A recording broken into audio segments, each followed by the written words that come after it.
Hello, my name is Karen Sowon, and I am going to be presenting today the results of our study on the role of user agent interactions in mobile money practices in Kenya and Tanzania. This was work that was done in collaboration by researchers from Carnegie Mellon University. So let's start with a quick motivation for studying mobile money. Financial services have traditionally been offered by banks, which has left many people unbanked. In Africa and other emerging economies, however, mobile money is a service, which is a service provided by telcos, is transforming how millions of people can access various banking and digital payment services. Mobile money is therefore helping to close the financial inclusion gaps for the unbanked, many of whom have been from Africa. Mobile money, which I will use the term Momo for, has reimagined what it means to be banked. For example, users do not need to have a bank account. Instead, it's their phone number that acts as an account. The services also leverages on the telco's infrastructure and relies on SMS and USSD, which makes it accessible to feature phones, which a large population still uses. Instead of bank branches, authorized third parties who are known as agents facilitate last mile access of mobile money. Agents are typically small businesses and shops within the community who often provide mobile money services in addition to their core business, for example, selling grocery. Agents earn a commission for extending mobile money services to the customers. Because of their accessibility, they therefore offer a much greater reach that is at least 55 times that of banks. In 2022, for example, agents in Kenya digitized a value equating to a third of Kenya's GDP in just 6 months. So in essence, we can think of mobile money as two categories of interactions. The first is the user Momo interaction, which you can think of as adoption. And the second is the user agent interaction. To date, the user Momo interaction, that is adoption, has received enormous attention and has been well researched in the adoption literature. The user agent interaction, however, has not been studied much, and especially not in the context of privacy and security. This is particularly important because, in addition to digitizing money, agents end up wearing many other hats, including onboarding, which entails registering new users. Typically, new users have to register their SIM card using an identification. Normally, that would be a national ID card. Agents also end up educating new and old users on how to use Momo and ensure compliance with identity proofing requirements, also known as Know Your Customer, that is KYC. And KYC simply ensures that Momo has a clear picture of who their customer is. KYC is also essential in the fight against money laundering and anti-terrorism financing. Agents also provide customer support whenever users run into any problems. So to understand the privacy and security nuances around user-agent interaction, we conducted qualitative studies in Kenya and Tanzania. We chose these two countries because East Africa has been a trailblazer for mobile money. And so we interviewed 36 mobile money users in each country, resulting in a total of 72 users. Let's now take one step back so we can understand how mobile money works before we highlight the findings of the study.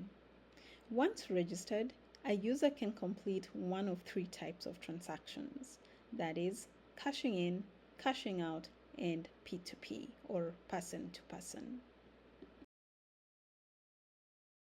Let's start with the first one, which is cashing in, also called depositing. This starts with the user handing physical cash to the agent. The agent maintains a balance that is called a float, And if the agent has sufficient float, he will accept Alice's physical cash in exchange of mobile money that he will transfer to Alice's phone via SMS.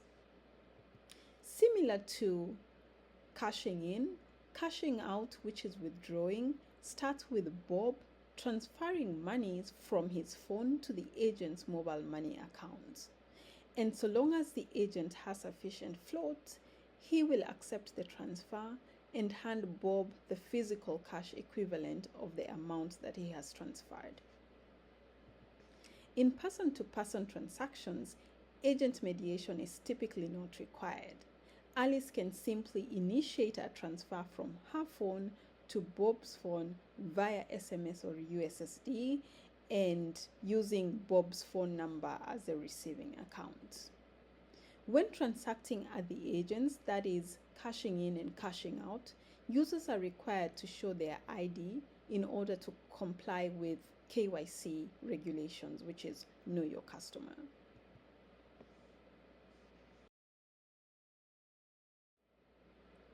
The agent checks the physical ID to authenticate the customer by comparing the details on the ID with those returned from the Momo after they have initiated a transaction. Now that we have an understanding of how Momo works, I will now focus on a subset of our findings by highlighting 3 important results. First, we found that users and agents design workarounds in response to challenges within the Momo ecosystem. Second, whereas the choice of an agent had a lot to do with convenience, we also observed that a key motivating factor was the need to mitigate any privacy and security risks arising from this ecosystem. And third, we found that workarounds in the long run introduced more privacy and security challenges in overall.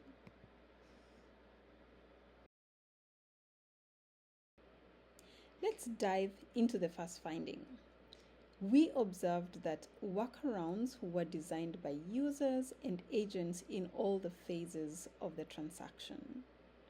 For example, in the transaction execution phase, the workarounds entailed changing the transaction execution process, such as by involving proxies and modifying the role of the agent, as well as modification of the transaction characteristics, such as the size and the location of the transaction.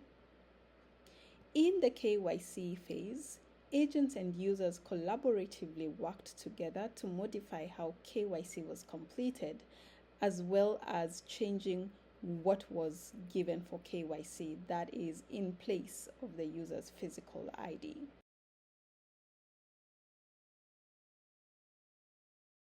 We also note that the workarounds were motivated by challenges within the Momo ecosystem that were not limited to privacy and security, but which in the end had serious privacy and security implications that I will highlight later in this presentation.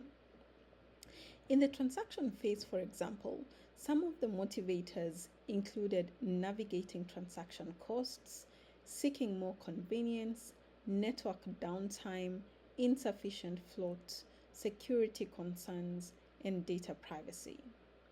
With regards to network downtime, for example, KE01 said, "If there is a delay, I will just have to leave the money with my details and phone number." Users often went ahead to explain that they wrote down this information on papers, which they left with the agent, and also left the money with the agent and trusted that they would complete the transaction into their account later. TZ32 was among those who were concerned about agents knowing their transaction details and using this information to perpetrate fraud. I don't feel good because one can't know the agent's intentions. They know your transaction details, they can tell someone else, and then you end up being robbed. With regards to data privacy, we observed varied perceptions on the role and impact of data sharing with agents. Users like TZ06, for example, said they trusted agents to keep their information safe, while others like KE25 mentioned that agents sometimes used people's IDs to register additional SIM cards which they sold to other individuals without an ID to register their own SIM card to use for Momo.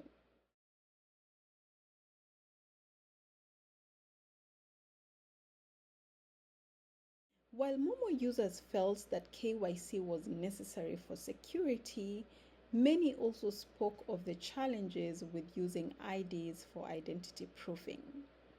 With regards to KYC being essential for security, KE20 and KE21 highlighted how providing an ID ensured that one was not feigning their identity and how this ensured the security of Momo overall. While many had similar sentiments, most participants also expressed dissatisfaction. For example, the potential denial of service if one forgot to carry their ID when they needed to transact.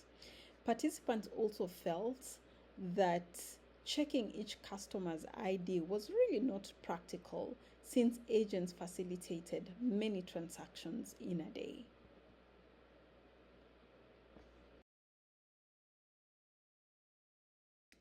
As a result of the KYC challenges, we observed several workarounds related to KYC, which, as I mentioned before, can be broadly categorized as changing how KYC was provided and what was provided for KYC.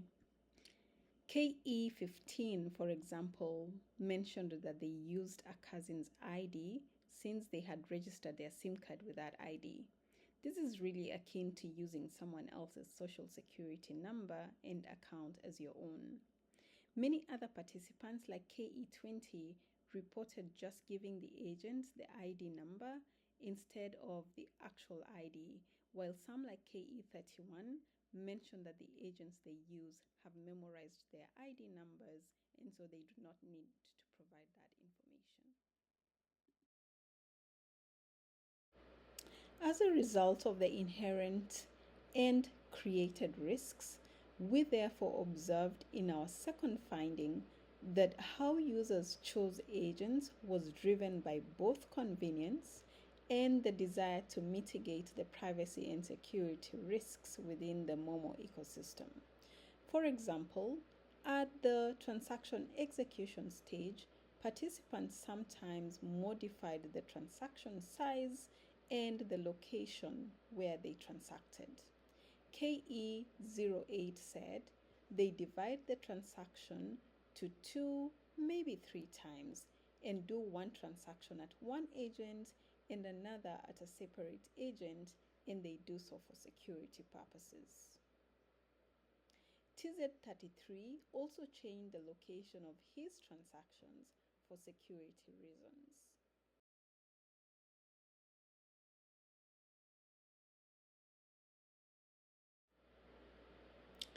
Sending someone else as a proxy to transact thwarted the KYC procedures of authenticating the customer. As a result, like KE18, who said that the person he sent had to be known by the agent, Momo users tended to stick with agents who knew their elected proxies at least to an extent to facilitate proxy transactions.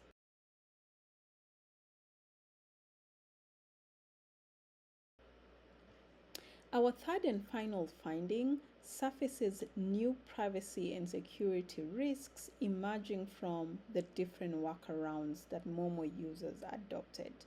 In general, most of the workarounds thwarted any privacy and security measures that Momo had put in place, and especially KYC. This left room for more vulnerabilities such as repudiation. For example, TZ17 shared how someone who's using another person's SIM card may deny receiving money, thus making P2P transactions difficult to authenticate.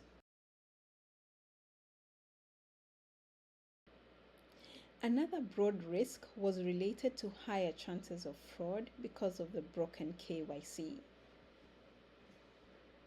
As explained further by KE17, the data-rich environment also made Momo users more vulnerable to fraud, leading to a potential loss of their money. In general, this work highlights three important takeaways.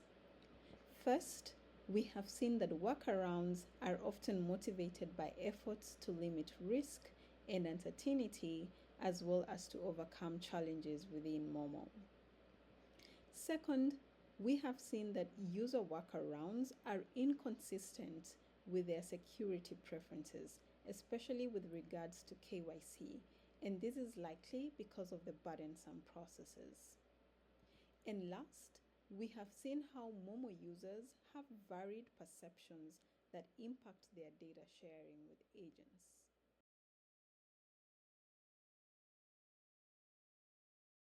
Following these insights, our recommendations are as follows. 1. There is a need to design for privacy and security at the interface between agents and users, especially given that agents continue to play a very important role in the financial inclusion of people who would otherwise be unbanked. Second, since the importance of KYC cannot be underestimated, there is a need to think about registration and identity proofing mechanisms for those who lack identification. Finally, we highlight the need to improve the usability of Momo to address some of the motivations for user workarounds. With that, I would like to thank you for listening, and I encourage you to have a look at the paper if you would like to learn more.